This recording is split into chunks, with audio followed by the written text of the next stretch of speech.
Acho que a chuva assustou um pouco o pessoal, talvez, também.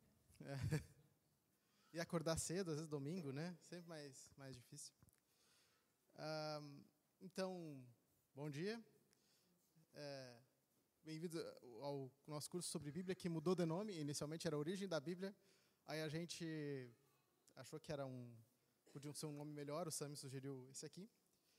E, para quem não me conhece, meu nome é Salatiel, e eu estou bem feliz de poder compartilhar com vocês um pouco sobre o livro que é a nossa regra de fé e prática, a Bíblia, de como ele se formou e todo o processo dele chegar até nós. Quem nunca ouviu pessoas dizerem coisas tipo: a Bíblia é só um livro escrito por homens, e então não tem por que ser confiável, ou outros vão até mais longe, vão reduzir a Bíblia a ser só um produto da cultura e que ela tem uma relevância histórica, alguma relevância moral, alguma coisa assim. Se a gente se filtra direitinho e a Bíblia é reduzida a só isso. E aí, quando a gente, como cristão, contrasta com como a gente vê a Bíblia aqui dentro, ela é a palavra de Deus, ela é inspirada pelo Espírito Santo. Isso é uma afirmação muito forte de fazer. Essas afirmações têm uma implicação muito séria. E é justo que, diante dessa afirmação, a gente comece a fazer um monte de pergunta. Qual Bíblia? E tem várias versões, traduções. E os originais? Cadê os originais do texto? E quem definiu quais livros fariam parte da Bíblia? Por que eu deveria confiar no que está escrito? E, tentando preparar a igreja para responder essas questões, a gente decidiu fazer esse curso sobre a formação, esse processo de formação da Bíblia, e um pouco sobre a Bíblia em si, e o objetivo é dar a base para todo mundo, não tem como falar sobre tudo, mas a base sobre como a Bíblia chegou até a gente, e incentivar que vocês se aprofundem no assunto, que os questionamentos que vocês possam ter, que talvez não seja respondido aqui, não dê tempo, eles têm respostas de que existe muito estudo, muita coisa envolvendo isso. E vão ser 4 aulas que eu dividi dessa seguinte forma. A primeira aula seria a aula de hoje, que esses fundamentos, onde a gente vai ver sobre o que a gente crê sobre a Bíblia, como é que a gente aborda esse assunto, a formação, um pouco da transmissão, e também que não existe uma abordagem neutra, mesmo ao estudo de como o texto se formou, não existe abordagem neutra a nada. Então, primeiro a gente precisa saber onde é que a gente está, para depois fazer uma investigação mais detalhada sobre a Bíblia, porque todo mundo parte de algum lugar. A segunda aula, que é a aula da semana que vem, a gente vai ver um pouco mais sobre o Antigo Testamento, a formação, recepção, manuscritos do Mar Morto e coisas assim. Mas sobre como foi o processo desses quase 2 milhares de anos para o Antigo Testamento chegar na gente. A terceira aula é sobre o Novo Testamento, todo esse processo de escrita, muito falam dos concílios, quem é que determinou a Bíblia, os livros que estariam lá, traduções que foram feitas. E, por fim, na última aula, a gente vai ver sobre o panorama das modificações do mais da Escritura que a gente tem hoje, como por que a Bíblia dos católicos é diferente, por que os mormons têm coisas a mais, por que os testemunhos de Jeová usam uma tradução diferente, e apresentar um pouco sobre essas alterações da Bíblia e também como a gente está cumprindo o nosso papel de transmitir o texto adiante. Então, ainda que eu vou abordar sobre teologia, sobre o conteúdo da Bíblia, um pouco o foco não vai ser um panorama teológico, vai ser a formação do texto e a compilação desse texto que a gente chegou até nós. E no final de cada aula vai ter espaço para dúvida, e se eu não conseguir responder, tento trazer na semana que vem, ou podem mandar no grupo, me procurar durante a semana, não tem problema, e até se me procurar durante a semana, ajuda, que talvez eu já me organizo para trazer nas próximas aulas a dúvida que for feita. Então, o que é a Bíblia? Essa é uma pergunta que parece até boba se alguém está na igreja há muito tempo, mas não é algo tão simples. A palavra em si, cada lugar diz que tem uma origem, mas ela é do grego biblion, e ela tem um significado primário, livro, documento, pergaminho. Só que ela adquiriu um outro sentido, a gente não vê as palavras simplesmente pela origem delas. Ela adquiriu um sentido mais religioso, e a ideia de ser para se referir às Escrituras. A gente fala muito da Bíblia Sagrada, né? E para nós cristãos, a Bíblia é esse conjunto de livros inspirados por Deus que compõem a sua revelação escrita em uma grande história unificada pela pessoa de Jesus Cristo. Jesus Cristo digamos, a gente vai ver, o ápice da revelação de Deus, e é para onde toda a Bíblia aponta. D.A. Packer, ele fala que, sobre o conteúdo da Bíblia, que cada passagem da Bíblia ela já pressupõe várias coisas. Por exemplo, ela pressupõe que Deus é rei absoluto e que Deus fala. Porque a própria existência da Bíblia está pressupondo que Deus se comunica com a gente. E nós, cristãos, mesmo quando a gente abre a nossa Bíblia, a gente já começa pressupondo um monte de coisa. Na nossa devoção diária, na pregação do texto, em tudo que a gente faz. Isso influencia até como a gente tenta descobrir como o texto é formado, antes da gente ler qualquer linha. Da mesma forma, um descrente, que teria uma posição de inimizade contra Deus, ele vai abordar o texto de uma forma totalmente diferente. A visão que a gente tem sobre a Bíblia, ela também determina o que a gente vai crer. Se a gente começa com uma doutrina ruim das Escrituras, todo o resto do nosso estudo sobre Deus, ele já vai ser prejudicado. Então, a gente não pode simplesmente chegar tratando a Bíblia, nós como cristãos, dissecando a Bíblia como objeto de estudo, sem estar ciente de onde a gente começa. Se como cristãos, para nós, a Bíblia seria a voz de Deus, uma palavra viva e poderosa, todo o estudo é feito com isso em mente. Tem uma diferença da gente estudar a Bíblia e tentar dissecar a Deus através da própria Bíblia. Deus não é um objeto que pode ser reduzido aos nossos próprios estudos, ele precisa ser...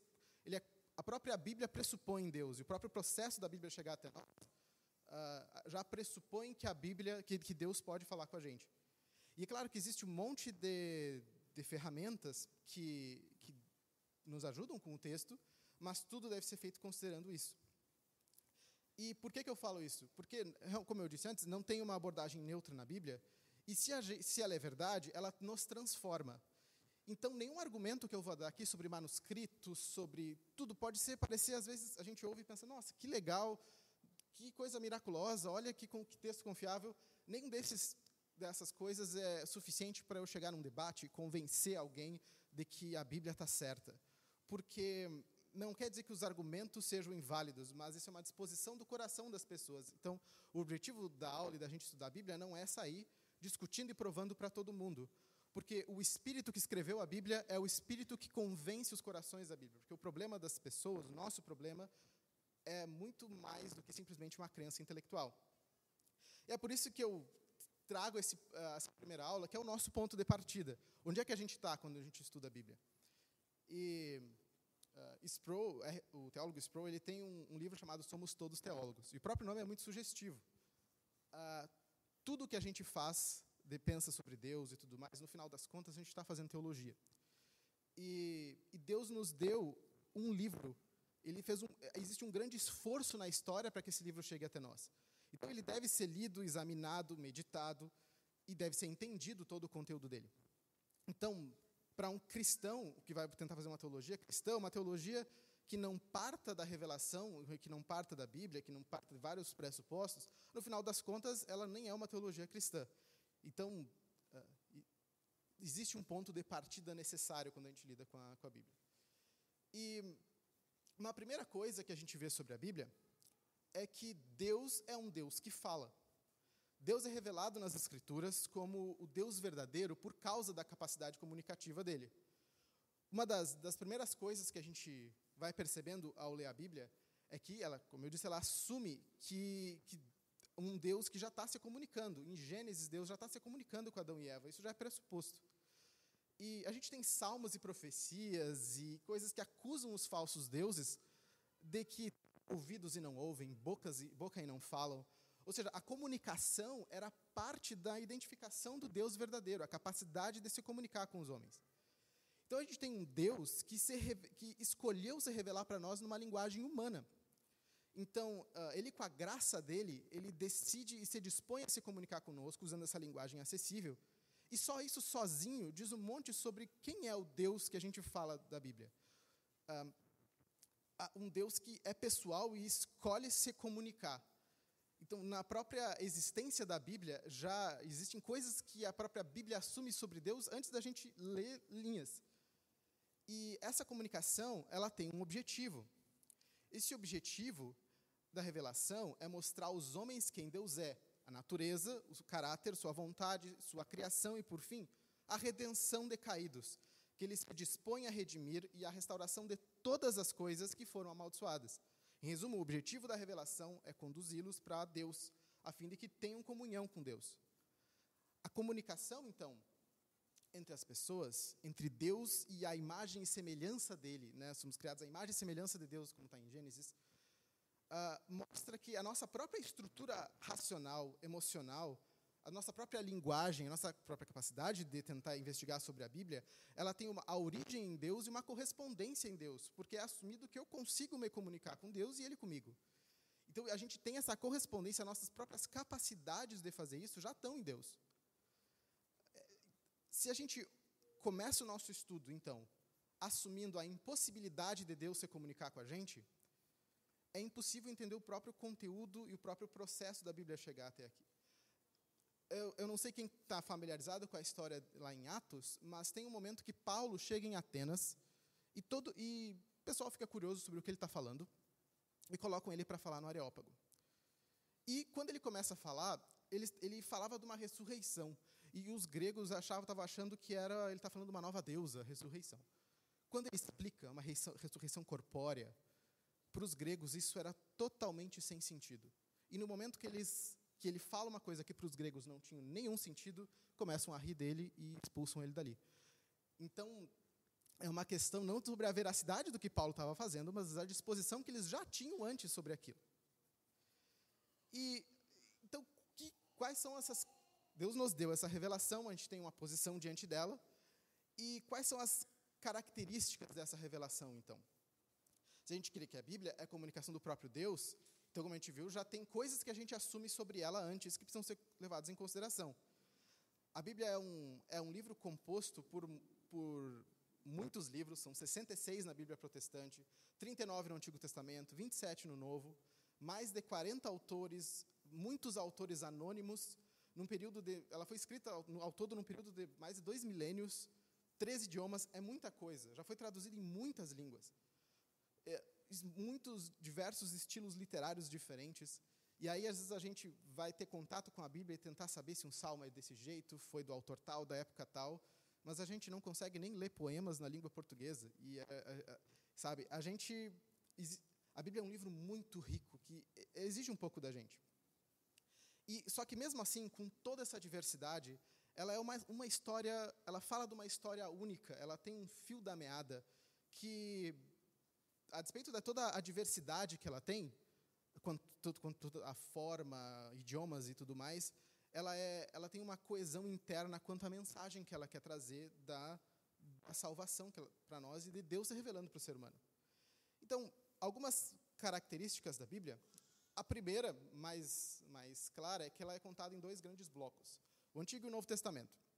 No Antigo, a gente tem a criação e a interação de Deus com o povo escolhido, com Israel, e esse povo ele é chamado para Deus para atrair todas as nações para si, mas ele quebra a aliança, e só que, acima de tudo isso, o Antigo Testamento, desde o início, ele aponta para uma nova aliança, para um Salvador que viria, um Messias, um Rei. E a gente vai ver como essas próprias motivações, expectativa de um rei, ela motivou o processo da transmissão do Antigo Testamento. Isso a gente vê na aula que vem. O Novo Testamento, ele fala da chegada desse Messias, Deus encarna como homem e revela a si mesmo para nós, morre pelos pecados, ressuscita e ordena os apóstolos que saem a pregar as boas novas. O Novo Testamento revela para nós essa nova aliança e mostra que a antiga aliança era uma sombra que apontava para a próxima. E agora abrange todas as nações. Por fim, então, é nos dada a esperança definitiva de que o pecado vai ser removido do mundo, o rei prometido no Antigo Testamento vai governar para sempre. Entre esses testamentos tem um período, que para nós protestantes é um período de silêncio na história de Deus, de que por 400 anos mais ou menos não tem nenhuma revelação. E a gente vai ver sobre esse período e sobre o Novo Testamento lá na nossa terceira aula. Uma outra característica da Bíblia é que ela é inspirada por Deus. Nós cristãos assumimos isso. E eu acho que talvez muitos conheçam 2 Timóteo 3,16, lá que toda a Escritura é inspirada por Deus e útil para o ensino, para a repreensão, e correção, educação na justiça, a fim de que o homem de Deus seja perfeito e perfeitamente habilitado para toda boa obra. Quando a gente diz que a Bíblia é inspirada, eu não estou dizendo que Deus pegou a mão da pessoa e escreveu ou ditou exatamente o que é para fazer. E também eu não estou dizendo que o autor tinha uma motivação, quando eu digo que um artista é inspirado, se inspirou, alguma coisa assim para escrever. A palavra aqui, inclusive, é theopneustos, que seria soprada por Deus. A ideia de que a Bíblia é de autoria divina. Então, dizer que a Bíblia é inspirada por Deus é dizer que Deus é o autor principal dela.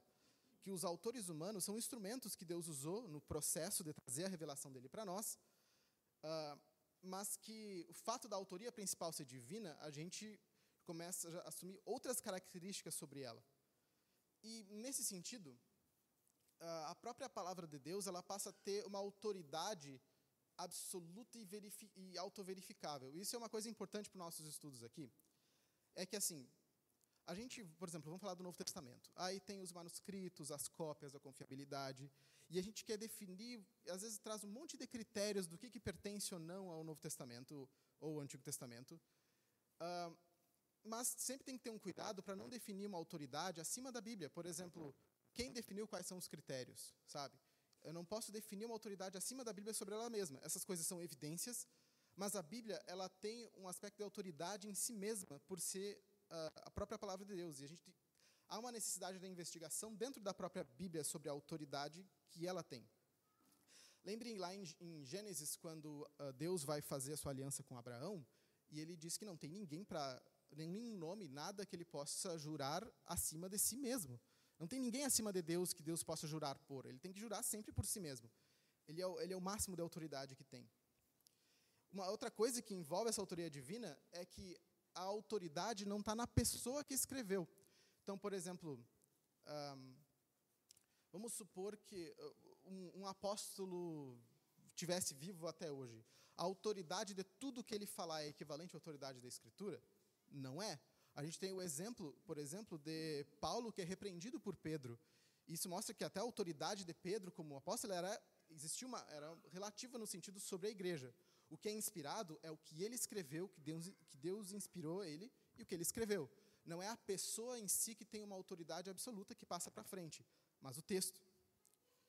E uma outra característica é dupla autoria, de que dizer que o homem é um instrumento de Deus, que usou para escrever a palavra, eu não quero dizer que Deus ditou as coisas, mas que o homem é tanto destinatário quanto o instrumento para a revelação.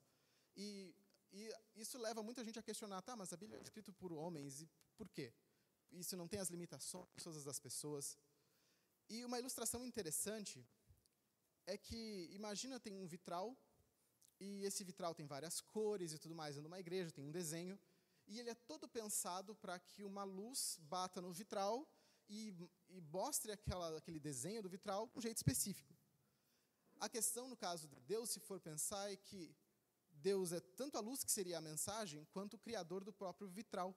Deus pensou em todas as coisas. Ele é tanto aquele que fala a mensagem, quanto aquele que criou o instrumento que ele usa para transmitir a mensagem. Toda a personalidade dele, a cultura, tudo. E então, o Espírito Santo, ele inspira a Bíblia através das próprias personalidades dos autores. Ele usa o ser humano como um todo, e não só o ser humano, o único indivíduo, como a comunidade.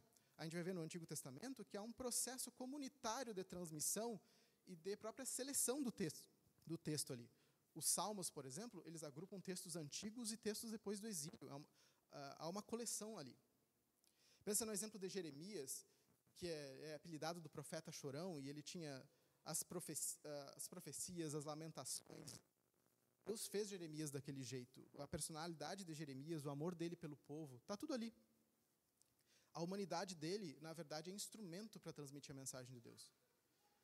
E cada um usava o próprio vocabulário, sua própria cultura e tudo mais, as próprias lutas e histórias da pessoa estão ali. E uma consequência dessa autoria divina e humana, do ato de Deus nisso, é o fato de que a Bíblia ela é infalível e ela é inerrante. Essa inerrância das Escrituras, ela é uma consequência dessa autoria. E tem uma definição de termo aqui, que inerrante seria não ter erros, e infalibilidade é ser impossível de que tenha erros. É parecido, elas são complementares em certo sentido, Mas, às vezes, a gente vê algumas pessoas dizendo que a Bíblia é infalível em tudo aquilo que ela fala sobre fé. E isso é um problema, isso é um jeito de torcer a linguagem para dizer que eu posso selecionar o que está certo e o que não está. Só que eu dizer que a Bíblia é inerrante nesse sentido, eu estou dizendo o quê? Eu estou dizendo que a inerrância está nos textos originais e ela está no quão próximo a gente encontra do conteúdo do texto original. Ela não está em tradução, ela também não inclui, por exemplo, erros de ortografia, seja do original ou do outro. Escreveu, vamos, supondo no português, né, com 2 S, ele colocou com C cedilha. Esse tipo de coisa não entra nesse caso. E também não entra coisas de perspectiva. A Bíblia vai lá e fala, o Sol nasceu no horizonte. Isso não quer dizer que o Sol gira em torno da Terra, é da perspectiva de quem escreve. A gente fala assim. E outra característica da Bíblia, que junta com tudo isso, a gente falou de que Deus quer se comunicar com a gente, é que ela é clara naquilo que é essencial para que a gente conheça a Deus. O nome disso, na teologia, é perspicuidade. E isso não quer dizer que tudo que está na Bíblia é super fácil de entender, mas quer dizer que tudo que é necessário para a salvação é claro para entender. Isso, uma coisa que a gente percebe essa diferença é lá em 2 Pedro, quando o próprio Pedro disse que Paulo tinha algumas coisas que eram difíceis de entender. Só que esse entendimento, por outro lado, ele é dado pela ação do próprio Espírito Santo. Então, mesmo a Bíblia sendo clara no conteúdo, a crença real em Deus, a submissão e tudo mais, ela é dada pelo Espírito Santo transformando o nosso coração. Então, essa ideia da clareza da Escritura, ela não posso entender ela num sentido de é só argumentar bem que a pessoa se converte. Não funciona assim.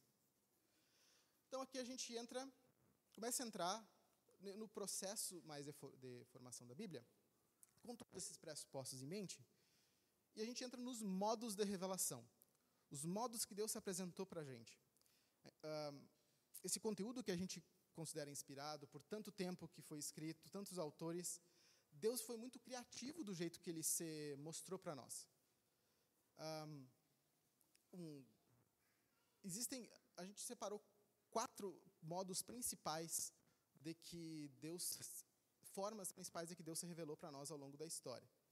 E a primeira delas é a teofania.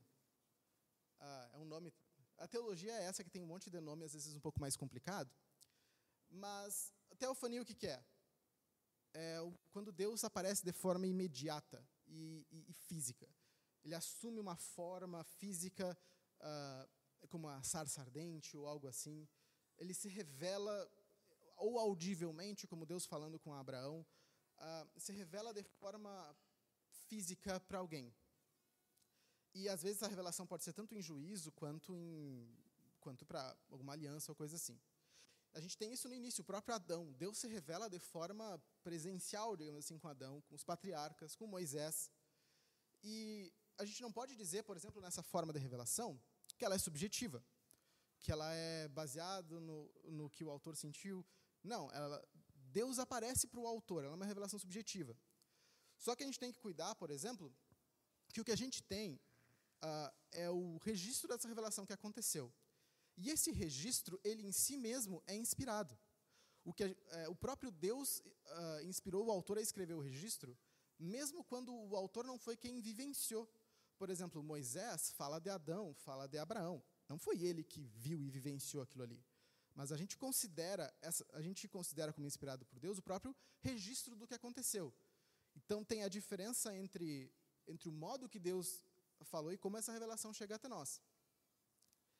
Um outro modo que a gente encontra nas Escrituras de Deus aparecendo para o ser humano é a profecia. Esse é um pouco mais subjetivo. Pense sonhos, visões,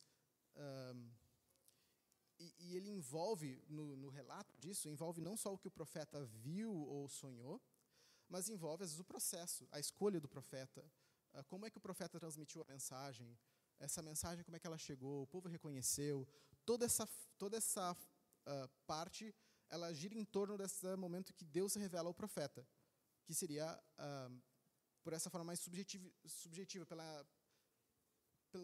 pelo interno do profeta. Uma outra terceira forma é um nome também difícil, né? Mas a operação concursiva.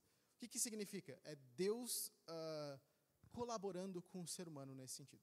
Pensa nos Salmos, nos livros históricos, nos próprios evangelhos. Lucas faz uma investigação histórica muito grande para registrar o que aconteceu, e até ele fala para Teófilo, muita gente está falando sobre Jesus, e o que eu vou aqui registrar, eu pesquisei aqui e vou registrar.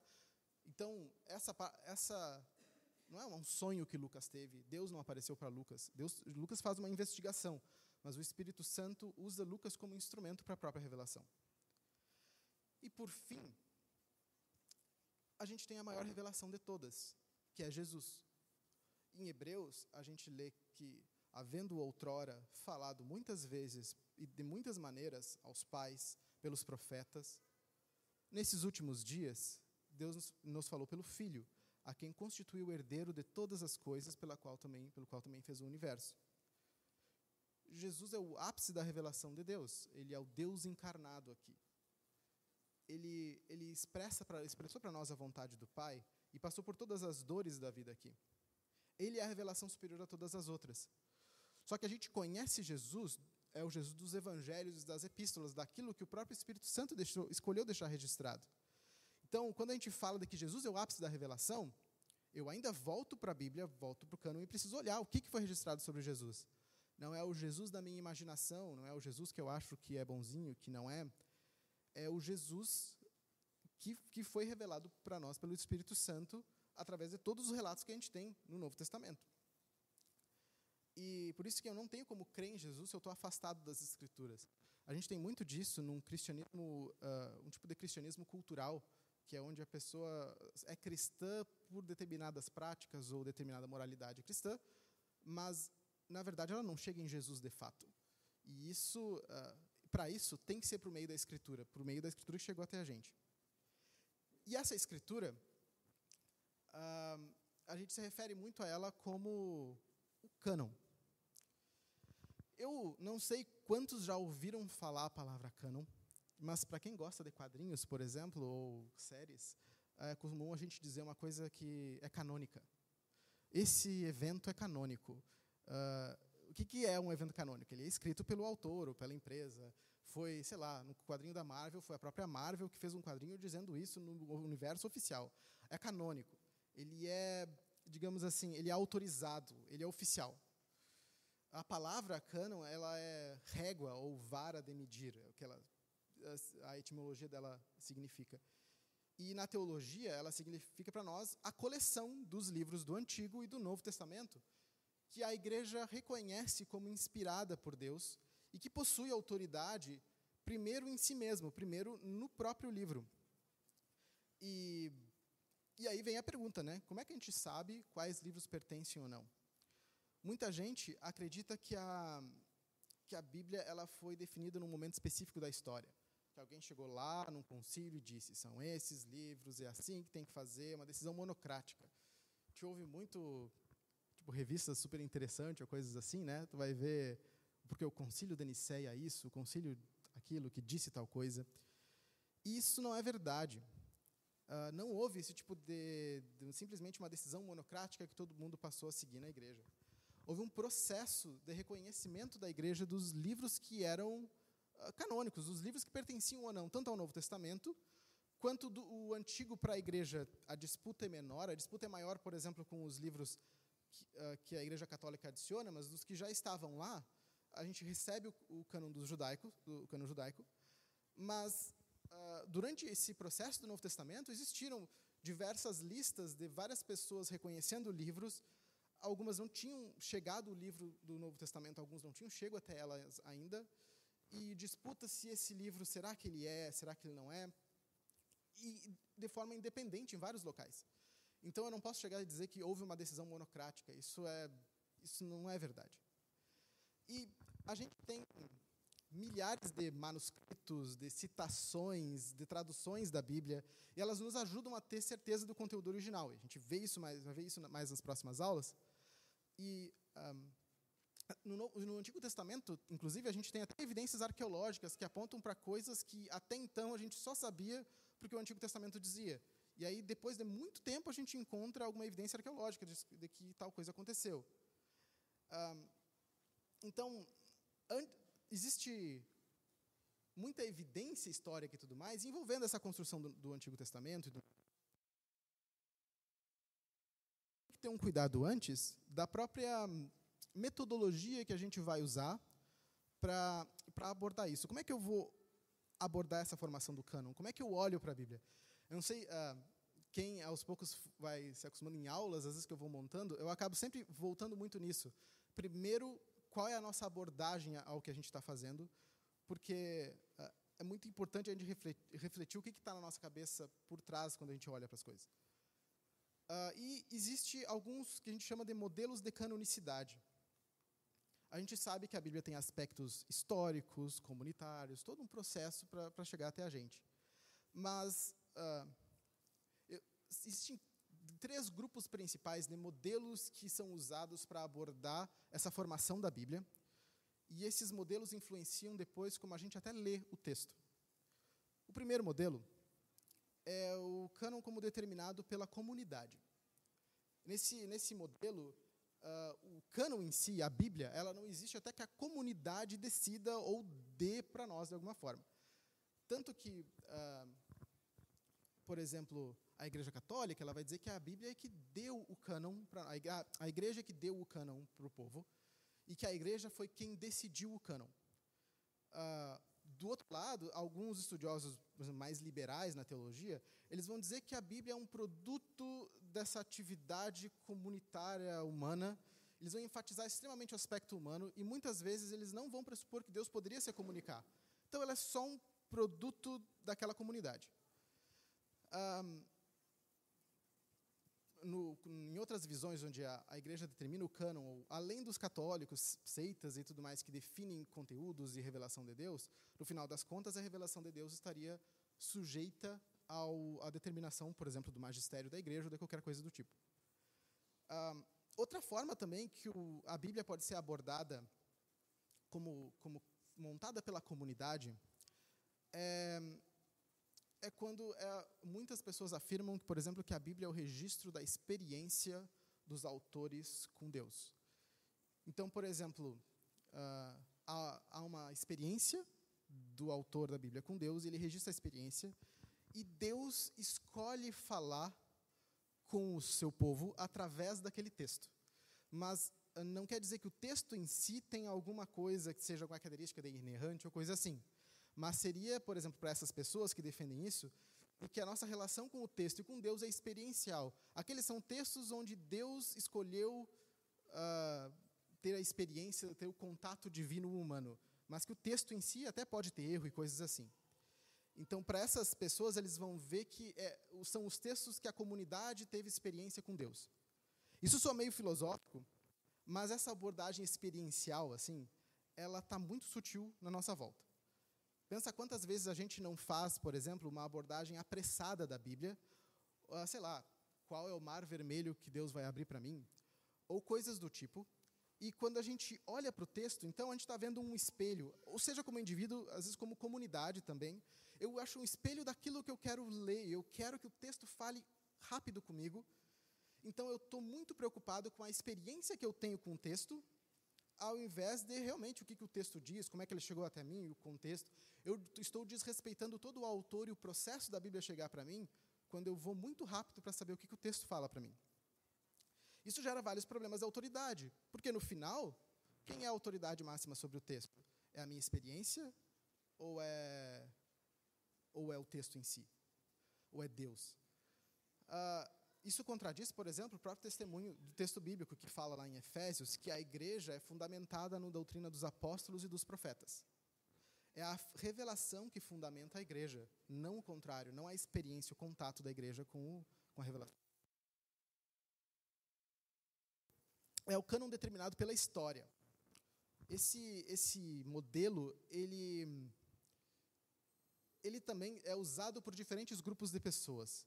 A gente vê, por exemplo, muita gente procurando o Jesus histórico, pegar os evangelhos, tirar tudo que é mitológico e... Não, eu quero buscar o Jesus que é de verdade. O resto foi mitologia que inventaram. Tira os milagres, tira tudo. Também a gente vê algumas até leituras meio sociopolíticas da Escritura, que é pegar, como eu não assumo que Deus falou, que Deus coordena a história e tudo mais, eu vejo todo o processo histórico como dentro do minha visão, minha ideologia política, seja qual for, e eu assumo a Bíblia como produto dessa ideologia, no final das contas, da forma que a ideologia vê a história. E eu não assumo que Deus interviu na história, ou que Deus é o próprio sustentador de tudo o que acontece. Mas também existe uma abordagem mais conservadora. Muitas vezes a gente, como cristãos, a gente faz essa abordagem. Por exemplo, livros de apologética, é muito comum a gente ter lista com critérios de canonicidade. Quais os critérios que um evangelho teve para entrar no Novo Testamento? Tem que ter origem apostólica, tem que ser antigo, tem que ter a antiguidade das cópias, tem que ter isso. São vários critérios que a gente define e aí faz toda uma defesa de que os livros pertencem à Bíblia por causa desse critério. Isso é muito válido, é muito útil, mas gera um problema, porque qual é a autoridade de quem está definindo os critérios? Quem define os critérios? E quando eu reduzo os critérios de pertencimento da Bíblia a só coisas históricas, então eu estou tendo mais um problema de autoridade. Não seria a maior evidência possível da Bíblia ser divina, mesmo com todos esses outros argumentos que são válidos, tem partes válidas, mas a maior evidência não seria que o próprio Deus fala? Então, será que a gente não comete um erro ao descartar completamente a sobrenaturalidade da formação da Bíblia quando a gente vai falar sobre ela? Eu falo só de forma técnica. E é sem dúvida que os argumentos históricos, e comunitários são muito importantes, mas a principal prova da Bíblia é que Deus falou pessoalmente com o ser humano nela. E pensa um exemplo. Vamos supor que a gente descobre uma nova carta de Paulo. Ela é descoberta hoje, obedece um monte de critério, eu tenho certeza que é de Paulo. Ela passaria a pertencer à Bíblia do nada? E a resposta do último modelo, que é o cânon como auto-autenticado, é não. De que a Bíblia é inspirada pelo Espírito Santo e a própria preservação do texto até nós, até o processo dele chegar até aqui, da igreja ter ouvido a voz e recebido o cânon, ela é parte da ação do Espírito Santo. Não é características externas ao próprio texto, mas é o próprio Deus que trouxe o texto até nós. Então, eu considero que essas duas variáveis, a comunitária e a histórica, elas fizeram parte do processo canônico, mas esse terceiro fator, que é relacionado às evidências internas, ele tem que ser considerado e que a própria Bíblia se autoatesta como uma palavra de origem divina. E ela tem um propósito de alcançar e redimir o ser humano. A igreja não determinou, mas recebeu e reconheceu a revelação divina. E, inclusive, como a gente vai ver na terceira aula, existia no início do Novo Testamento uma expectativa canônica. Dado que estaria começando uma nova aliança, já existia uma expectativa de que Deus traria novas revelações, que uma nova aliança existe um novo documento de lei. Então, existia até a expectativa. Os apóstolos sabiam que estavam escrevendo escrituras. Pedro reconhece Paulo, os escritos de Paulo. Então, essa sobrenaturalidade não pode ser ignorada. E essa perspectiva que a gente vai ver as próximas aulas. A gente vai ver todos os manuscritos e tudo mais, mas a sobrenaturalidade não pode ser ignorada. E, se caminhando já para o final da nossa aula, a gente tem a transmissão da revelação. Assim que a revelação divina acontecia, ela precisava ser transmitida. E o formato final do que a gente recebeu foi o escrito. Mas, por exemplo, o Pentateuco, que é de autoria majoritária de Moisés, tem muitos elementos da tradição oral, como é que ele soube de tudo aquilo que aconteceu.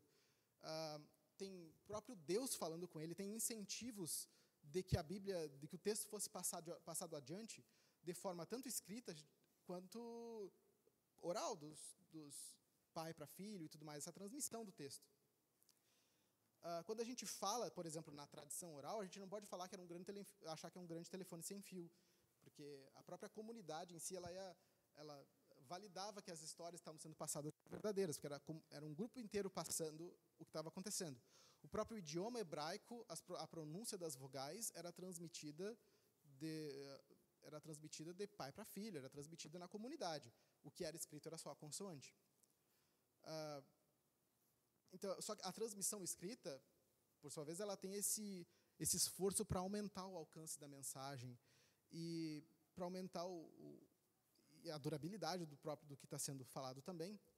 Mas lembrem que até um pouco mais de 500 anos atrás não existia imprensa. Como é que a escrita da Bíblia ela aconteceu até esse momento? Ela utilizou do esforço de muita gente. Cópias precisavam constantemente ser feitas e era caro de produzir e exigia muito tempo. O material era pouco durável e tudo mais. Pessoas dedicavam a própria vida para fazer isso, e às vezes vida literalmente, porque no caso do início do cristianismo, ou em alguns momentos onde o povo de Israel estava sob alguma pressão, o próprio ato de copiar a lei era problemático para quem fazia.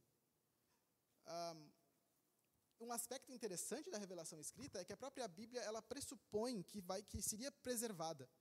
Lá em Deuteronômio 17, por exemplo, é exigido que os futuros reis de Israel, está sendo falado sobre os reis que ainda viriam, é exigido que eles façam cópia da lei, que eles utilizem para o seu esforço, para o seu estudo pessoal e que fizessem essas coisas mediante aos sacerdotes. Então existia a ordem para lá no futuro continuar copiando a Bíblia. Josué, a expectativa de que Deus obedecesse a palavra, de que o povo obedecesse a palavra que foi escrita.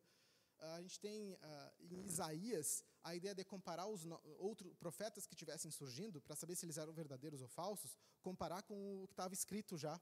Então, já existia, durante o Antigo Testamento, uma expectativa de que esse texto seria transmitido pelo povo. A própria Bíblia esperava que isso acontecesse. Então, a escrita, por exemplo, do texto bíblico foi tão importante para os cristãos que o próprio livro, como a gente conhece hoje, capa contra capa e tudo mais, e aí várias folhas coladas ou costuradas, isso é produto dos próprios cristãos tentando passar adiante a mensagem de uma forma que durasse mais. Então, o próprio modelo de livro que a gente tem vem disso. Eu descobri que a série The Chosen, que Mateus usa um livrinho. Eu descobri que na série ele usa algum livrinho para escrever. Eu não assisto a série, alguém me contou. E, descobrindo isso, ela está historicamente errada, porque não tinha aquilo até aquele momento.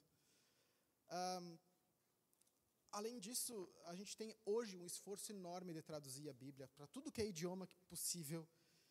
E a gente, que é um dilema que a gente vai lidar nas próximas aulas, a gente não tem mais os originais. A gente tem milhares de manuscritos, diferentes épocas e tudo mais. E mesmo que a gente perdesse, por exemplo, todo o Novo Testamento, eu consigo reconstruir quase todo e só com as citações que os primeiros cristãos fizeram nas suas obras. Mesmo que eu perdesse todos os manuscritos que eu tenho, eu consigo reconstruir igual, para ver o quanto de documento a gente tem. Tem um ramo inteiro da teologia dedicado só para estudar isso, que seria a crítica textual. A gente não vai ter tempo hábil, especialmente hoje, a gente vai falar um pouco nas próximas aulas, mas esse é um assunto que dá para ir muito a fundo, e posso indicar referências sobre essa parte, mas todo esse contato com o manuscrito, comparar, para quem gosta dessa parte, e a parte arqueológica também, isso é bem divertido. E a gente vai ver nas próximas aulas como Deus usou a comunidade do povo, com a própria soberania de Deus, sobre a história para trazer esse texto até nós. Quando a gente lê esse texto em casa, quando a gente está estudando no culto, a gente está apoiado num esforço muito grande, no martírio de muita gente. Muita gente dedicou a vida para que esse texto chegasse até nós, de diversos jeitos. E, ao mesmo tempo, quando a gente vê a história do texto, tem sobrenaturalidades incríveis, assim, de textos com mais de 1000 anos de diferença, simplesmente bater a cópia. A gente tem um texto aqui, acha uma evidência lá atrás, compara os dois e o texto é praticamente idêntico. E, lembra, sem imprensa, tudo cópia manual. O próprio esforço, a própria existência da igreja e do povo de Israel até então, que foi transmitindo isso para frente, já é miraculoso em si mesmo. Toda aula eu vou deixar 2 indicações de livro. Eu usei bem mais coisas aqui, mas 2 principais. Esse Eu Sou é tudo sobre essa parte dos modos de revelação. Ele vai muito mais a fundo no teofania, quando os modos se misturam. Tem uma parte cronológica, parece que Deus muda ao longo do tempo. Deus começa com a teofania, vai para a profecia, e parece que há uma mudança. Ainda que a gente está acostumado a ter os profetas no final do nosso Antigo Testamento, o livro que provavelmente foi escrito por último foi Crônicas. E então a gente tem uma mudança na forma que Deus vai se revelando para as pessoas. E O outro, Deus falou na língua dos homens, é uma grande introdução à Bíblia. Ele fala um pouco do que eu trouxe aqui, e ele vai um pouco mais a fundo em contexto histórico do Novo Testamento, Antigo, política e coisas assim da época, coisas que vão além do que a gente vai abordar aqui, mas é muito interessante esse livro também. Ambos os livros eu escolhi porque eles são escritos por brasileiros. Eu particularmente acho interessante valorizar quando brasileiros produzem teologia assim. A gente está sempre só livro americano, sabe? Tem um brasileiro produzindo uma teologia boa. Eu espero que a aula tenha sido útil. Eu sei que as aulas aqui são bastante coisa. Sugiro que anotem. Deixei de falar muita coisa também. A apostila no final do curso, quando eu mandar, vai ter um monte de nota de rodapé explicando coisa que eu não falei. A gente vai se aprofundar muito do que eu vi nas próximas aulas. E vou abrir agora para dúvidas. Se alguém não tiver agora, tiver durante a semana, me manda. E fiquem realmente encorajados a mandar a dúvida, que ajuda a organizar, a ordenar as próximas aulas também. E é isso aí. Alguém tem alguma dúvida?